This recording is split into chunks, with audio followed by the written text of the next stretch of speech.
আমাদের দেশে যে ভোটের যে সংস্কৃতি, এই ভোটের সংস্কৃতির কারণে আমাদের দেশের অলিগার্ক শ্রেণীর কাছে নিজের মেরুদণ্ডকে বর্গা দিয়ে তারপর ক্ষমতায় যেতে হয়, যার ফলে শ্রমিকদের অধিকার বছরের পর বছর, যুগের পর যুগ তারা বঞ্চিত হয়ে এসছে এবং তারা দিন শেষে শুধুমাত্র সংখ্যায় খাতা কলমে থেকে গিয়েছে। হাসিনা বলতো আমাদেরকে এটা দিয়েছে, ওইটা দিয়েছে, আমাদেরকে খাইয়ে রেখেছে, পরিয়ে রেখেছে। ক্ষমতায় যারা আসবে, ক্ষমতায় যারাই আসুক না কেন, এ বিষয়টি মাথায় রাখতে হবে। আপনি যারা ক্ষমতায় আসে, আপনি শ্রমিকদেরকে, নাগরিকদেরকে আপনি যেটা দেন সেটা কোনো দয়া দাক্ষিণ্য নয়, বরং এটা আপনি আপনি এই কমিটমেন্ট দিয়েই, এটা আপনার কর্তব্য, এটা আপনার দায়িত্ব, এই কর্তব্য এবং দায়িত্বের কমিটমেন্ট দিয়েই আপনি ক্ষমতায় আসেন।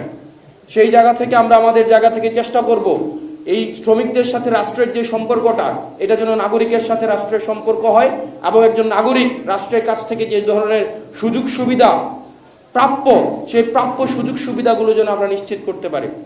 দ্বিতীয়ত, আমরা শ্রমিক দিবস নিয়ে যখন কথা বলি তখন শুধুমাত্র আমরা বাংলাদেশের শ্রমিকদের নিয়ে কথা বলি, কিন্তু আমাদের যেই প্রবাসে যেই শ্রমিকরা রয়েছে, আপনারা দেখেছেন বছরের পর বছর, যুগের পর যুগ তারা আমাদের দেশের অর্থনৈতিক চাকা সচল রাখার জন্য পরিবার বিবর্জিত একটা বাস্তবতার মধ্যে তারা দিনাতিপাত করতে হয়।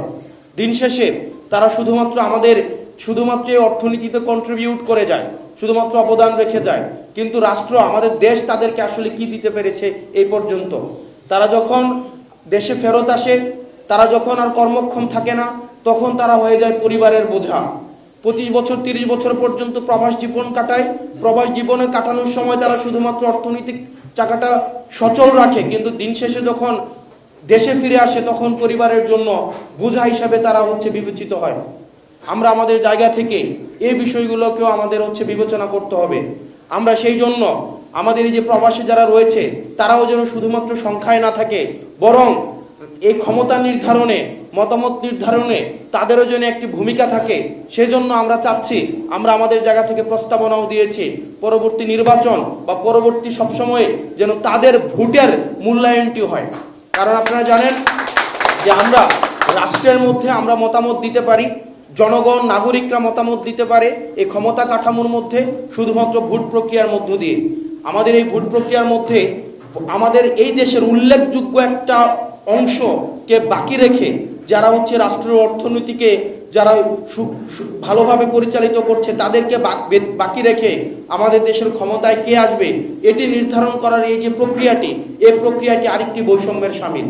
সেজন্য যারা যেসব রেমিটেন্স যোদ্ধারা আমাদের রেমিটেন্স শাটডাউনের মধ্য দিয়ে হাসিনার পতনকে ত্বরান্বিত করেছে, যেসব রেমিটেন্স যোদ্ধারা দুবাই, ওমান, বাহরাইন, কাতার থেকে শুরু করে মধ্যপ্রাচ্যে পুরোটা শুরু করে ইউএসএতে, আমাদের যেসব পৃথিবীর যে প্রান্তে আমাদের রেমিটেন্স যোদ্ধারা রয়েছে, তাদের প্রতি আমাদের সম্মান জানানোর জন্য আমরা চাই আগামী নির্বাচনেই তাদের ভোটাধিকারকে স্বীকৃতি দিতে হবে এবং সেটির জন্য নির্বাচন কমিশন যেন খুব দ্রুততম সময়ের মধ্যে যথাযথ ব্যবস্থা নেয়, সেটির জন্য আমরা তাদের সুদৃষ্টি আশা করছি। আমরা এত বছর পরেও আমরা প্রতিষ্ঠিত করতে পারিনি, কারণ আমাদের দেশে যে ক্ষমতায় যারা যায় তারা দুর্ভাগ্যবশত সিস্টেমেটিক কারণে অলিগার্ক শ্রেণীর কাছে তাদের মস্তিষ্ক এবং মেরুদণ্ডকে বর্গা দিতে হয়।